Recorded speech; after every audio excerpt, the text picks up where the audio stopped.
I think that's when the light bulb came off of like, hey, as we grow this thing, not only can we make money and have a successful company, but we can actually have a higher purpose here. Well, there's thousands of competitors. And I think for anyone trying to build a business, you have to be brutally honest with yourself on what is your actual value proposition. If you're very good at digital advertising and you kind of know the tactics of direct to consumer business, you could probably build a pretty good business and forego a lot of that. Now, it'd be very transactional. You'd be getting people to click because they like the product. But I think you probably plateau at some point through that approach because, as you know, it's so much more difficult to win on Meta right now than it used to be.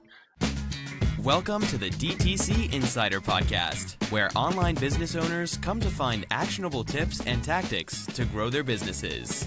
Now, here's your host, Brian Roisentul.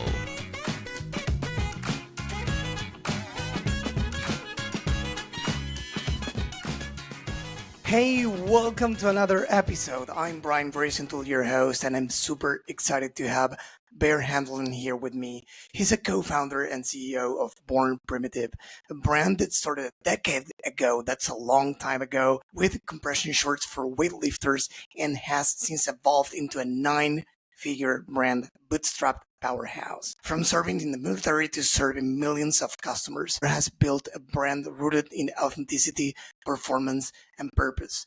With milestones like hitting 100 million in sales, donating over $2 million to charity, and paying over $5 million in veterans' medical bills this Veterans Day, Bear's journey is a masterclass in resilience, innovation, and impact. Let's dive into the strategies and lessons that have powered this incredible growth and see what's next for 2025. Hey, Bear, thanks for being on the show. Thank you for having me. Yeah, it's my pleasure. So I want to get started by asking you a question that probably everyone in the audience is curious about. At least I am. Why is Born Primitive a 9-figure brand and most other brands aren't? Oh man, that's a loaded question. I think for me, so we're in a very competitive space. Apparel is an absolute nightmare. Everyone wants to be in apparel. There's thousands of competitors. And I think for anyone trying to build a business, you have to be brutally honest with yourself on what is your actual value proposition. You know what I mean? Why are you different? Why would someone shop you versus someone else? Get very clear on what that is. For us, we were a little fortunate that, starting a brand 10 years ago, I think it probably was a little easier considering like it's so competitive now and like advertising on Meta like was still kind of like unknown. And so I think a lot of it, our success, I will acknowledge, is a little bit of just timing, but also, we have really leaned into the values of the brand since the beginning. And while that it wasn't as obvious for me in the beginning of like how important that was, it's very obvious to me now that that's our real value proposition to the customers, because anyone can buy, workout and lifestyle apparel, and we have all kinds of other apparel now. Why would someone actually want to shop you? Because I would consider having good quality apparel, in my eyes, is an applied task. Like it has to be good quality. You can't just have good quality apparel and you're going to build a 9-figure brand, because there's so much more that has to go into it. How you execute with digital advertising and your fulfillment and customer service, all these things go into that. But more importantly, what is the feeling associated with your brand, and why do people want to rep it versus another brand that has equal quality? For us, a lot of that has just been leaning into, the mentality of what it is to be born primitive. And that's kind of a gritty, no excuses, no victim mindset, kind of mentality towards life. And we're also have been big supporters of the military and first responder communities from the very beginning. And I was active duty for the first 8 years. So it was very authentic because it wasn't just a punchline for us. And we backed that with financial action too. So I think a lot of people wanted to rep our brand because of what we stood for, in addition to it being a good apparel. But I think it has to be more than that. So kind of a long-winded answer. And of course, we can get into way more kind of tactical details of how we got there. But I think if you had to zoom out to 30,000 feet, really leaning into what your true value proposition is as a company, and particularly those that are listening that are in a crowded space, like you have to be brutally honest of like, all right, how are we different than the guy next door? Like if we're the same, Are we way better at digital advertising? Maybe that's the case, right? Maybe you know how to deliver your brand to get in front of more people better. Okay, that could work. Everyone kind of has their strength, but you need to, from a brand perspective, kind of boil it down to what is the real value add there.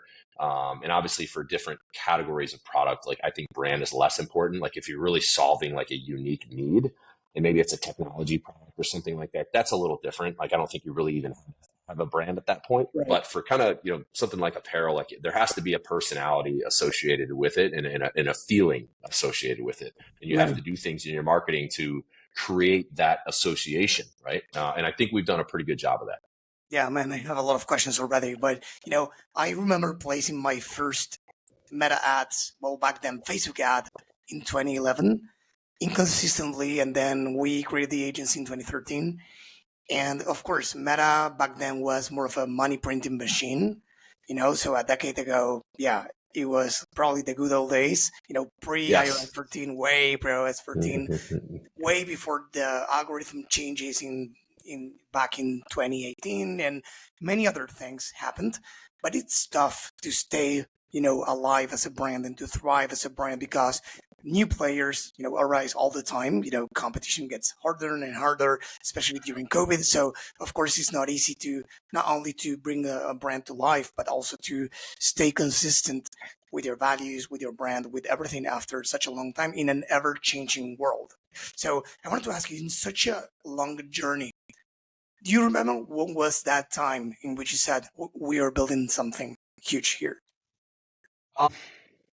I'm not very good at kind of sitting back and smelling the roses at all on success. I'm always in it, and we're getting to that next ridge line. As soon as you get to a summit, it's a false summit. There's another one even higher. But I think probably during COVID, we did a pretty cool campaign where we donated half of our profits for 10 days as a way to support gyms who had been forced to be closed during the pandemic.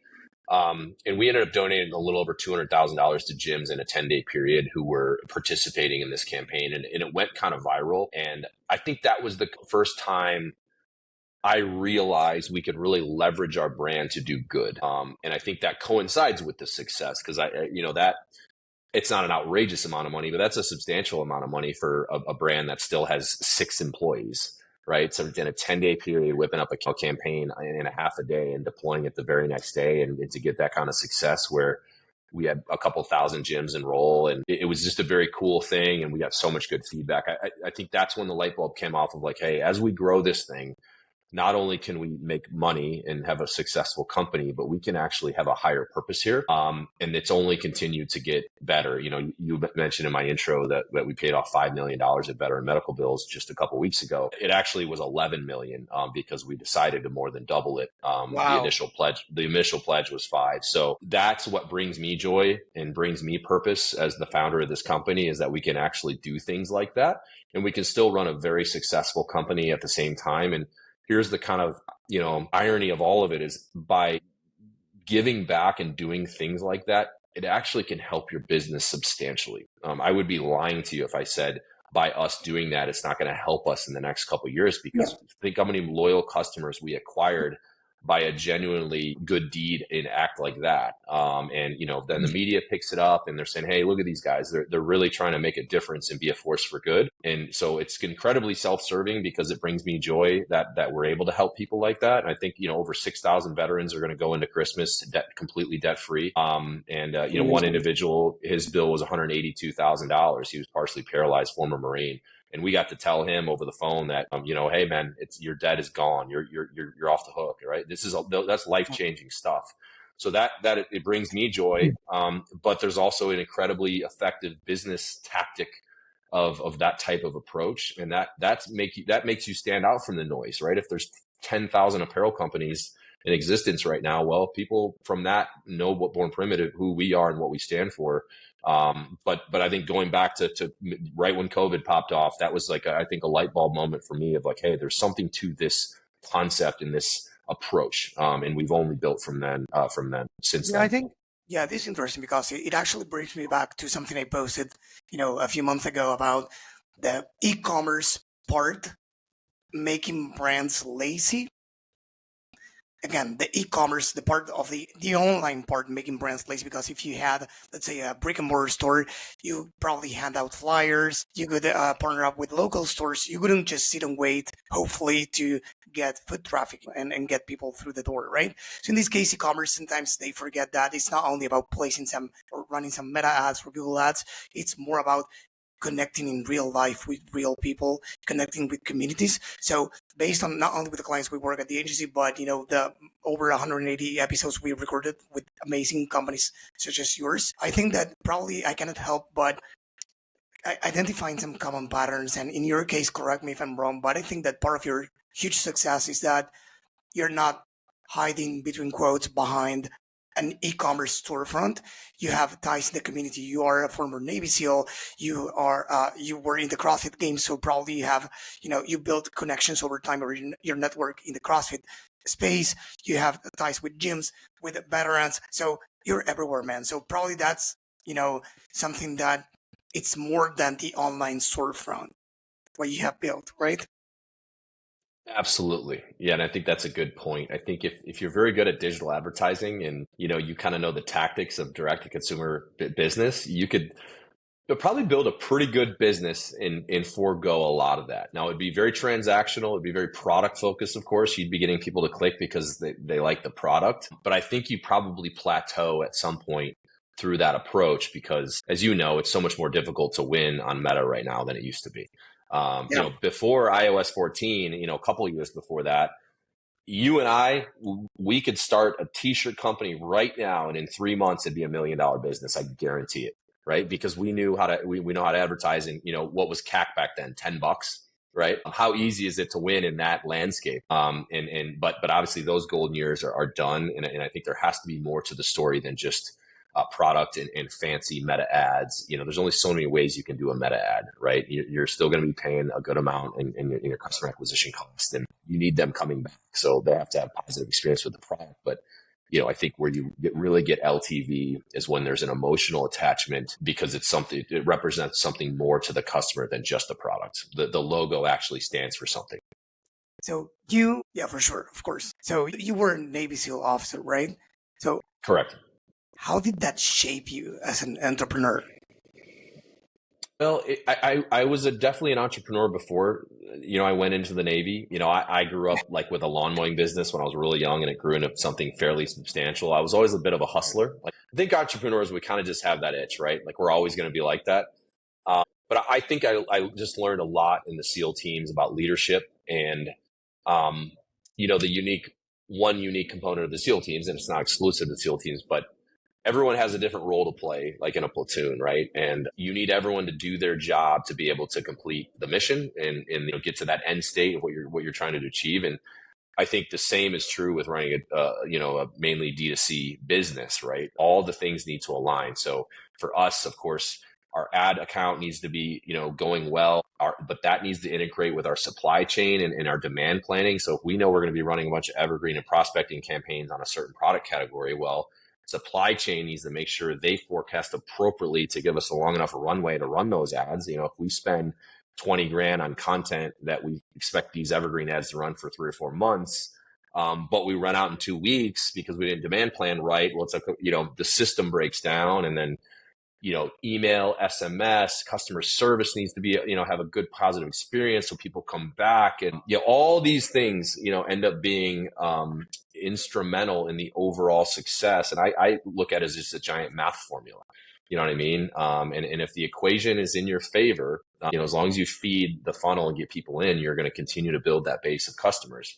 But if things start to erode, maybe if quality starts to erode, so now your LTV is going to go down and your return rate goes up, and these little tweaks in the negative direction, that math problem starts being less in your favor. And at some point that will produce, a deficit in your business. So I think there's a lot of similarities there, particularly because a lot of those jobs are so different. Like our supply chain management is so much different than our email and SMS strategy. So that's kind of how I look at it. And making sure as the person running the team, everyone is very clear on the overall strategy, right? Because I think that's important. So they know the why behind their actions. And maybe they don't need to be an expert in supply chain, but I want the SMS person to know when they send out that restock text at noon and we sell 500 units in the first 2 hours, how that impacts, supply chain and vice versa, right? So long-winded, but I think there's a lot of similarities. So I'm curious to ask you, I don't know if now or later, but probably I'll go with it now. What does a day in your life look like, at your company? Like, you're the CEO of a 9-figure brand. Not everyone has the fortune of being in your shoes. So they are probably, people listening or watching this, why not, are probably starting the brand, or probably they're doing 7 figures, or why not some, 8 figures. So what do you pay attention to when you are at 9 figures, different than when you are at early stages, at the company? Well, obviously, it's the problem sets evolve, right? As you get to different levels, and there's going to be future levels we unlock that we don't even know about yet, right? And I've talked to a lot of people that are ahead of us in this progression, and there's a whole new set of things that enter the equation as you unlock certain levels of sales. And I think the biggest thing is just that with managing personnel, I think that's that it can be, of course, your biggest asset, but it could also be your biggest headache, right? The more personalities you get in the building and the more departments you have, and, the more direct reports and then, layers of management, I think that can produce a lot of inefficiencies in an organization if it's not run correctly. Imagine these organizations that have 20,000 employees. You could probably remove 1,000 of them and no one would even notice, right? Because it's like, they likely have built a lot of inefficiencies because now so much process is required to run that machine. So I think that's the biggest thing, is just making sure you as you build out your teams, you're creating processes that don't create too much red tape and bureaucracy to get things done. And we're very loose on that. I mean, we are very agile, and if we spin up a concept, we can deploy it in a couple days. Whereas like some of these big brands that we compete against, I kind of smirk a little bit, because I'm like, man, this would have taken them 4 months, because they would have had to go to this level of management and then get an approval, and then you got to send it to legal. And then brand has to take a look at it to make sure like the artwork and the fonts are right. And before I know, it's been 4 months. It's not relevant anymore. Well, we're like, hey, there's no legal. Just come into my office and tell me, oh, we're doing a social giveaway. Like, we don't need some, you know what I mean? It's like, yeah, that's great. Let's do it. Go. And eventually, obviously, there probably will need to be more checks and balances on kind of that process. But we're a little bit deliberate in building it in a way where that's not like inherently required to get anything done. And so there's many things I could probably highlight, but to me, that's the one that stands out immediately. It's like, we have like 80 employees now. It's a whole lot different than when we had 6, right? And it can be a big time suck managing personalities if you don't do it right. Like I'm way less involved in those conversations now, but I remember at a point, probably when we had about 35 employees, that half of my day we were talking about employee issues, right? So it's like, that's half of my day I could have been building the business, and I'm worried about this person who's griping about that the other person said this, and then you're like kind of becoming the HR person. And eventually I had to say, all right, unless the building is burning down, don't tell me what that I don't care.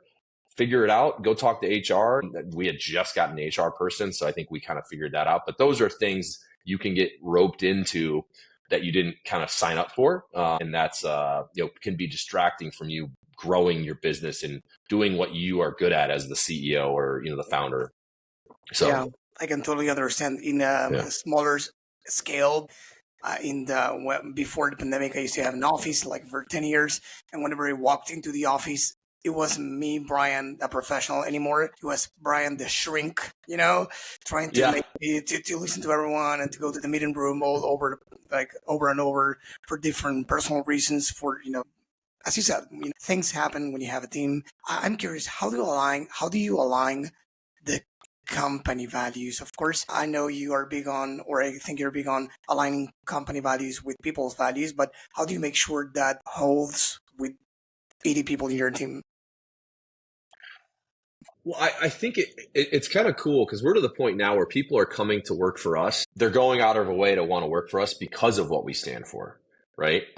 They say, hey, I like how that company rolls. I like the values they have. And we really haven't had any issues with someone saying, hey, I'm uncomfortable with you guys being super, like, we're very patriotic, right? So we're unapologetic of the American flag and in the founding values of our country and military, our first responders. So someone who isn't in alignment with that probably isn't going to want to work here anyway, because they know how we roll. I mean, I got an American flag on my arm. I got the Constitution written on my forearm. It's pretty obvious if I'm giving you an interview, like, all right, I kind of understand, this guy's values just by looking at the guy. Not to say that's a requirement, because I don't really care what someone's personal beliefs are, as long as they're a good employee. There's a place here for everyone, and we're a totally merit-based organization. And I've even said in meetings before, hey guys, like, I myself as the CEO project certain things on social, and we have a podcast where we do long form. Sometimes we talk about politics or this or that. And I said, I want you to know, despite my beliefs in the values of the brand, that has no bearing on your employment here. This is a free country, and you all are, so don't think you have to walk on eggshells around me and what you say in the break room or whatever. I love it. You know what I mean? And we should all have differing opinions on things. So while we've been very strong as a brand to be certainly as a brand, I've tried to, create that environment here that, hey, if you don't roll that way, that's fine. Now, however, I don't think we have that, because the people that want to come interview in here are like, oh, hey, I want to be a part of that team because that aligns with my values. So, and that's been pretty cool, because you can find that out in the first question in an interview. Why Born Primitive? And if they start saying, hey, I saw what you guys did on Veterans Day, that was awesome, and I saw what you did for the D-Day anniversary, and that was so cool. You helped the World War II veterans go back to Omaha Beach and blah, blah, blah, blah. Okay. Well, now I know why they're interested in our company, and at least that checks the brand alignment box, even though it doesn't always need to be checked, in my opinion. Okay. Are you the face of the brand? Yes. Why did you choose to be the face of the brand? I really wasn't for, the first 8 years since I was active duty in the SEAL teams, I couldn't. Now, it's not like I wasn't on social, but I was very vague about my service. I just said I was, on the website, it said like founded by an active duty military family. That's about as detailed as we would go with it.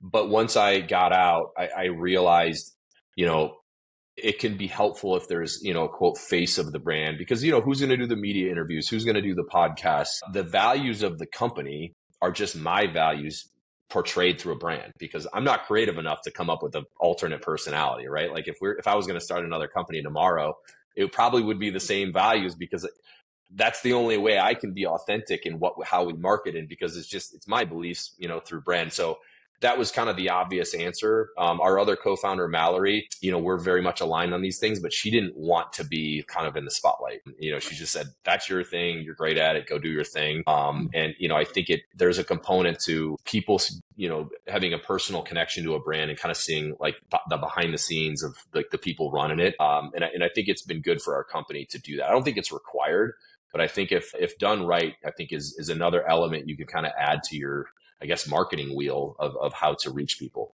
Yeah, I recently heard a debate around, the faceless brands versus the, these, brands with it could be the face of the founder, or it could be somebody else.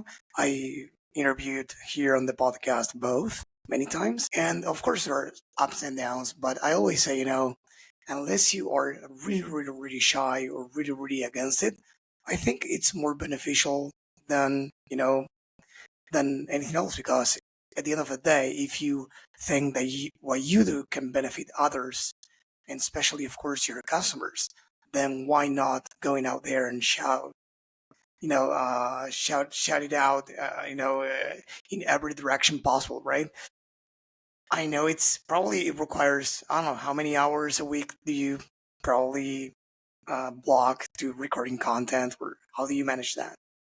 It's not too bad. We have our own podcast, so I'm the host of that, and my president is our co-host. So we usually record one episode a week. Sometimes we do a double. So it's not a huge commitment. And then I like to go on podcasts too. Obviously, like this one, I love to talk about, especially, I haven't done a lot of like direct consumer ones or like e-commerce ones lately. And I love dorking out about, SMS and email and meta ads. Like I can talk all day about that. So I do like to put myself out there, because it's an opportunity for just one more touch point for the brand. And also you can learn a lot by having these conversations. I'm going to learn something from talking with you as well. So it's not a huge bandwidth. I think I could even level it up more. Like I've had people recommend like, hey, you should have a full-time content person totally dedicated to just you, and be recording your marketing meetings and pulling snippets of that and like putting it on your page.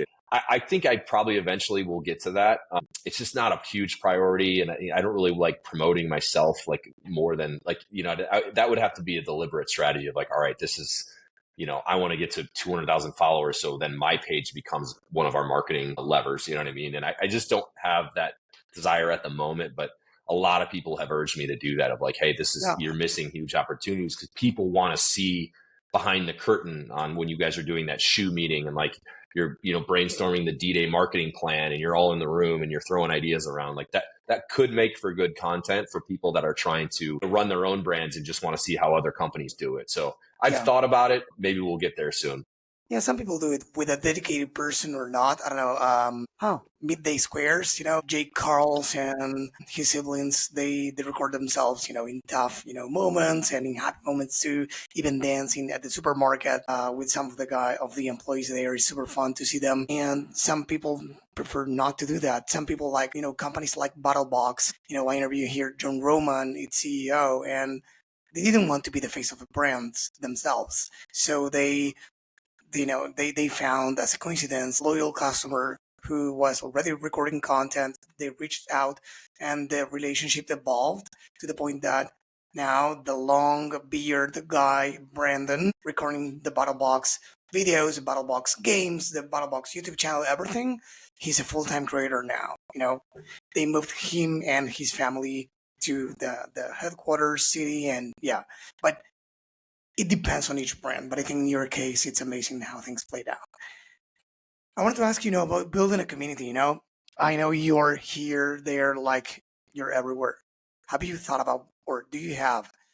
I didn't check, to be honest, but do you have a community? Community could be, of course, an email list in its simplest form. It could be a Facebook group, Slack, school. Do you have anything like that? We have a pretty substantial email list and text. We haven't really done any of the other stuff. We have a company Slack channel, but not like an open Slack channel. Yeah, I think there's probably some opportunities there that we haven't leaned into, but maybe I'm a bit old school. I think, acquiring an email address and especially a phone number from your site is critical. The quicker you can get that person on your list and not on Meta's is like, the ROI on sending out a text is crazy. So, that's kind of our main tactic right now that has worked really well for us. I mean, when we send a text out, and a lot of people can probably relate to this, like you see it within 5 minutes, like where you look at the site and like people are already checking out. It's very effective. And obviously for moments like Black Friday and stuff, you're building that list the entire year for that moment. And that's when you can really squeeze that sponge and get a lot out of it. So, probably not the most savvy on those other methods, but email and text have been very effective for us. Yeah, just for what it's worth, some founders, some 8-figure, 9-figure brands as well, that have been here on the podcast. They, of course, they spoke at length about their benefits of having a community. Of course, you need to say no to some things because you can't be everywhere really, but over time as a company evolves, as you said, probably sometimes it's time to be in touch with customers and non-customers as well. It's different and complementary to having email addresses and phone numbers, right? Because there you can, of course, ask them what they want to see next, doing polls, getting feedback, ideas, hanging out, or I don't know, Battlebox, for example, this brand I mentioned before, they do the battle games, and they have a big community. They even have a TV show on Netflix. So you can do all kind of stuff when you have a community to rely on, not only an email list, which goes, it works through a separate lane, I would say. So I think, again, not mandatory, nothing is, but it's something that has helped many, Opbi, I don't know if you know the supplement brand Opbi, where the guys at Chew on This, Ronak Shah, Ash Melwani, they are big on events across the US, and the podcast they have, Chew on This, they interview top brands as well. So yeah, they do have a community with, I think, 100,000 people there, which doesn't sound like a lot, but it's not 100,000 emails. It's 100,000 people active in a community, engaging that's great. You can get ambassadors, you can get affiliates, you can get people. Some brand, for example, use it to get product testers. So they have a reduced group of customers to which they give, products before mass releasing them, and they sell outdoor backpacks. So they get things like this pocket is too big or too small, this strap is too thin or too thick. So you can get a lot of benefits out of that community for sure. Absolutely. Yeah. Now, yeah, I know you're excited about talking about Meta and all kind of stuff, so let's go there. Black Friday ended not so long ago, so I'm curious, the audience is curious, I'm sure, to know what does a nine-figure brand do, or how do they get ready for such a big event as Black Friday, Cyber Monday, and probably really Q4? Yeah, a good question. I think the prep for Black Friday, in a way, starts January 1, right? Yes. You have to have a commitment to customer acquisition. And, we, use the analogy like you fill the sponge to then you finally squeeze it. And you have to have evergreen and prospecting campaigns going. That's the filling of the sponge. And they're paying full price. It's a high quality customer. Hopefully they have positive experience. So they're coming back. The LTV is good. And then when you have that kind of milestone moment at the end of the year, Black Friday, Cyber Monday, so many of those customers are going to convert during that moment. And, like we talked about, if they're on your list now, maybe you're a little less reliant on Meta. They're going to convert from the email or the text. But then kind of fast forwarding, a lot of people, I think, stop, they don't prospect a lot in October. We go crazy in October because that's like when you're really filling the sponge, because you know what I mean? The costs are going to start going up in November. So we get pretty aggressive in October to kind of fill that up. That also could be a great time to run some giveaways with partners to build your email list, kind of at the last minute, and just kind of get all your ducks in a row. Supply chain consideration, should be, talked about, where, if you're placing that Black Friday order, you're probably placing that order in April or May, to make sure you have it in time. So making sure that supply chain is in alignment with what products that you're going to bet on. And of course that plays into your ad strategy. Okay. Like what prospecting campaigns are we going to be running? Okay. We're going to be focused on this legging and this flannel and this colorway and the shoes and blah, blah, blah, blah. So they can make sure we're prepared, even with the website, making sure it's merchandised appropriately. So I think we really start thinking about it probably August 1. But there's underlying things we're doing at all times that prepare for that moment. We always launch ours on Wednesday of Black Friday week at 3:00. I know everyone kind of, let's start it on November 1st. And That's really specific. Yeah. Wednesday, Because here's why for us. This is just my, Mal and I came up with this like a few years ago. It's like, a lot of people get off early that day before Thanksgiving, because work is usually, if you're not in our business, is pretty lax that day. And all right, it's lunchtime, like everyone go home, and then they're in that holiday vibe and they're starting to think about shopping. So that's why we drop it at Wednesday at 3. And we do a 2-hour VIP window, and we usually have a free product that they can get during that 2-hour window. So there's an incentive to purchase. This year it was a free jogger. So we ordered 2,500 joggers. That was a limited edition colorway. And if, during the VIP window, while supplies last, you got an $80 jogger with your purchase over a certain order value. So, that's something we've done. So then, you build that VIP list. I think we had about 35,000 or 36,000 people on that list to get that 2-hour head start. So your first 2 hours are just craziness, because everyone wants that free jogger, and they want to, they want to shop while the items are still in stock and get their order quicker, and all these benefits of shopping early before the craziness that Thursday and Friday starts. So, so much goes into it. Obviously, email and SMS strategy is huge. If you're not just blasting your people during those 5 or 6 days, you should be. That is not a time to show restraint on email and SMS. People should be getting 2-3 emails a day, a couple texts a day. You're going to get some unsubscribes, but you got to realize these people are getting so much stuff in their inbox that you have to stay current. So they might have missed the 10 a.m. email, but if they're getting another one at 3:00 and they happen to be on email, you got them, right? So we're very aggressive with that. And then we even do a win back after Black Friday and Cyber Monday ends. And this was the first time we've actually done a digital win back. Usually we do a direct mail win back, where on Wednesday morning of the following week, because we usually extend it through Tuesday, we look at all the customer activity and we send out a direct mailer to like whoever's left on the list that didn't convert based on certain criteria. And that has done really well in the direct mail. And we usually would target people that are not subscribers to email or SMS, because we realize we didn't reach them. So let's send them a last chance offer that they'll get in a few days, and we'll give them 7 days to use like a unique code for the same discount that we offer on Black Friday. So we've always done that. This year we added a digital component to that because I was like, well, hey, why don't we do a win back or a last chance via email and SMS? My marketing manager was like, well, we've never done that. And I was like, it's basically free. So we did that. We waited until Friday because we wanted the dust to settle, because we had just been blasting them with emails through Tuesday. We did it on Friday and it ran 3 days, 72 hours where, hey, from now until Sunday, you get 30% off, just like what you missed. And of course we excluded people that had converted, and that alone did 100 grand. And we, just from 2 emails. Right. So we've learned a lot. There's a lot of tactics that go into it, but I think, the preparation really starts very early on in the year. And then particularly when you get into September and October, you might not think you're in Black Friday, but that should be top of mind. And I know some people probably don't start prepping for like a week before. If you're doing that, you are doing it all wrong and you're not maximizing the moment at all. It's the biggest moment of the year. The conversion's insane. Everyone's shopping. You have to make that a milestone moment in your marketing calendar. Let me see if I got it right.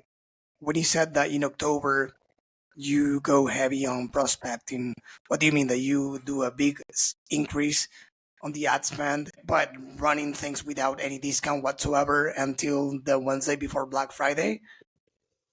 Yeah. And the good thing is we'll typically have a couple collection launches in there too. So we're promoting, we always launch what we call it our campfire collection. It's like flannels and jeans and like jackets. It's kind of for that colder weather. It's always a very popular collection for us. So that helps that we have a non-discounted like product moment that everyone gets fired up for. So we acquire a bunch of customers that way. And then this year on November 1st, we actually had a major shoe launch. So we launched 2 new shoe colorways that we blew the roof off of that. And then we had our Veterans Day campaign for 4 days where we were doing the big give back promotion. So we had 3 significant moments in our marketing calendar that, were not discount moments, that acquired, I went on Fox News to promote the Veterans Day campaign. On that day alone, we acquired 8,500 customers for free. You know what I mean? So imagine acquiring 8,500 customers that you didn't pay a dime for a week and a half before your biggest moment of the year, right? In a way where it's a brand loyalty moment because they're shopping for you because they know you're paying off veteran medical bills. Yeah. So it's not like a cheap, we're running a flash sale, come buy these leggings. Like that's a very cheap customer. This was like, these people are going out of their way to type in bornprimitive.com. It's a direct, or Googling it, of course, and converting. And then 2 weeks later, we're hitting them with the biggest discount of the year. So I haven't looked at the numbers yet, but I'm going to study that cohort of people that we acquired during that 96-hour window to see what the conversion rate was 2 weeks later during Black Friday and beyond. Like I think it's important to study LTV of certain cohorts of people so you can better understand their behavior, right? So if you're running a flash sale, the LTV of a new customer acquired during a 72-hour flash sale where you're trying to sell a legging for $30 that's normally $80 is going to be wildly different than the customer that during a prospecting campaign bought the leggings for $80. And you have to take that into account into your strategy. So the long-term math problem math formula is in your favor. All right. I'm glad I'm not alone. I've been recently sounding like a broken record because we created a mini guide, posted everywhere, talked on the podcast about how to turn, or why brands should turn deal hunters for holiday shoppers, into loyal customers. So is that a thing for you? What do you do to, for example, let's say this Black Friday, Cyber Monday period is over. What do you do with that cohort from now on, looking into 2025? Well, there's definitely going to be a lower quality customer if you average it. For all the new customers you acquired, for us, it's like a 6-day sale. That's definitely going to be a less valuable customer. But I think for us having a cadence where there's new things to kind of re-engage them. So we launched a new shoe colorway in 2 days, right? We launched a new leggings and sports bra colorway collection last week. So we try to hit in December, we don't want to run out of gas and say, all right, like the year's over. We still want to have a few arrows in our quiver to build excitement from the cohort of people that just bought, they just got their order. Hopefully they're like, man, this is really good stuff. And then boom, here's the Chrome collection. And boom, here's the new Savage One colorway. Get it by Christmas. that's a way to re-engage those people. And then in January, we'll have new collections as well. How often do you So, launch products, man? You launch well, products not, every single yeah, day. I know it's a little nuts. And I will say, word of caution on that, particularly those in apparel, like don't go too crazy, because like you want to allow those moments to live as a campaign and have their moment in the spotlight. And if you're launching a collection and then like 4 days later, you're launching something new, it makes it appear less important when you do launch something, because you're doing it all the time. So I will offer a little bit of caution, but for us, because we have shoes now, that's an easy way to just do like one new colorway. It's not this crazy big campaign, but we know when we do that, a lot of people are going to come and convert immediately because they really like the shoes. So I think it's just, it comes down to having, a good cadence of marketing events planned. Again, you're still going to have a lower value customer. If you acquire a new customer during Black Friday, that's just going to be how it is no matter what. But I think there's some things you can do to make them more valuable than the average. And that's kind of how we've approached it too. Exactly. So one of the last questions I have for you is, how do you plan 2025, or how do you plan typically a new year and specifically 2025, given that the last few years were, to say the least, unique? They were unique. Yeah. 2024, the elections, like it was a crazy year, inflation, recession, things are not, people are not, buying many things at the same time. How do you plan this year? Do you do by quarter? Do you plan the whole year? Do you plan product launches? What's your focus right now?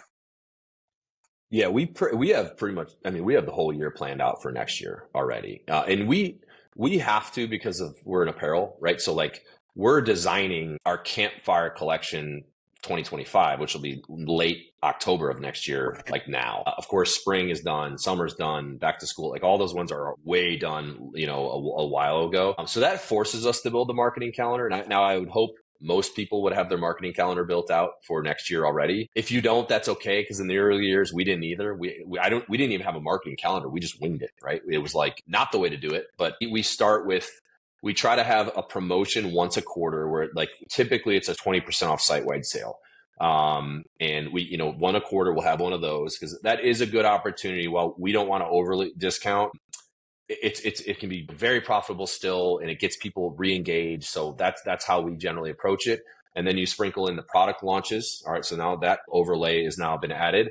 And then you add brand moments, right? So for us, it was like the 80th anniversary of D-Day. Now that also coincided with a unique shoe that went with that, right? So that was a brand and product moment. And then, all right, we're putting Veterans Day in. That's a major moment for us, a brand building moment where we do a major give back.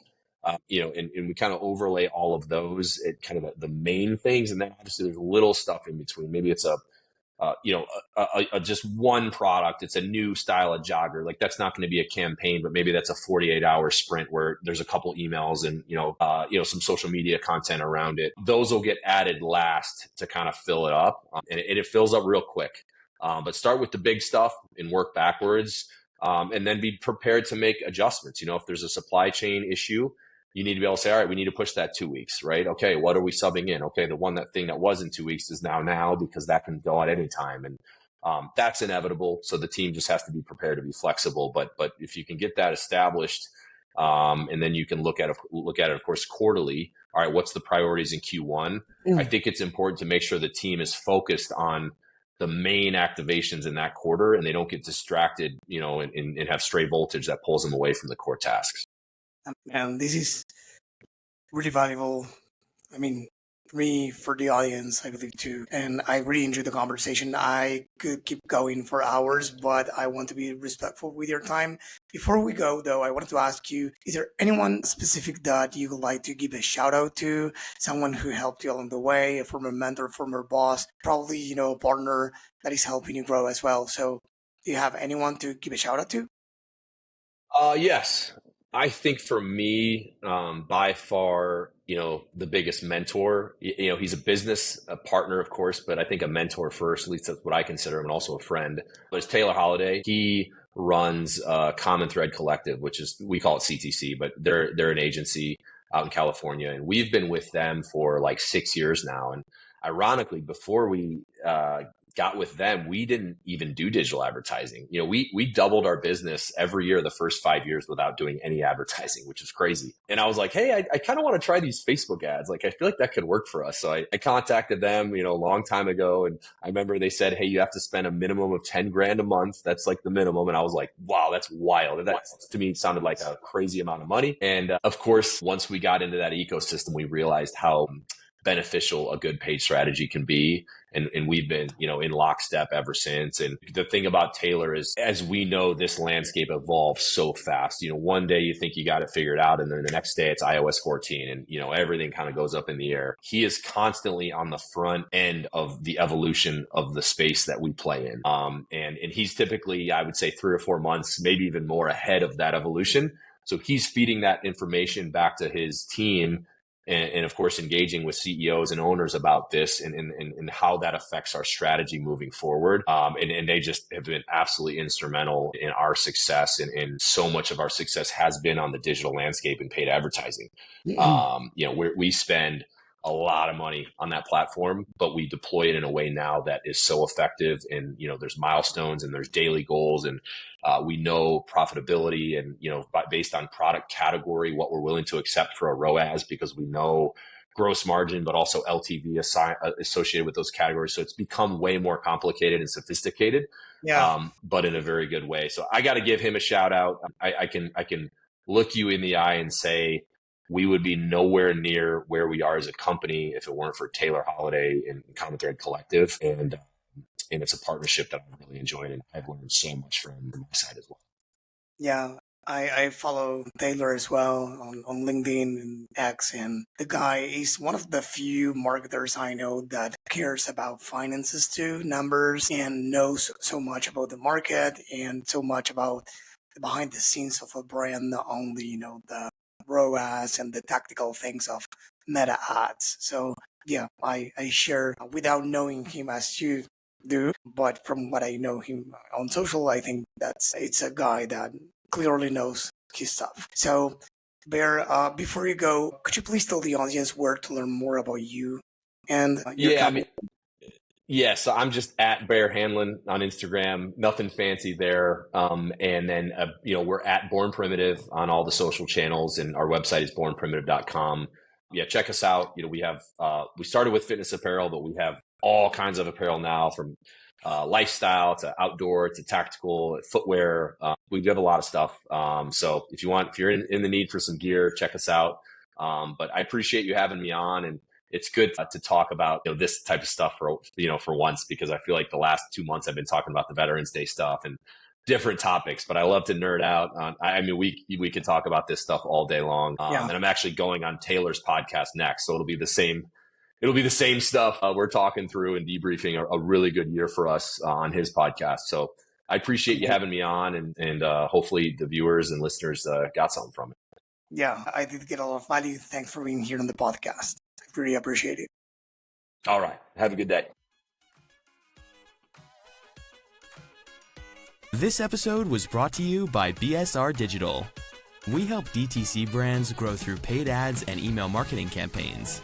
If you'd like us to help your business grow, head on over to bsrdigital.com and schedule a call with us.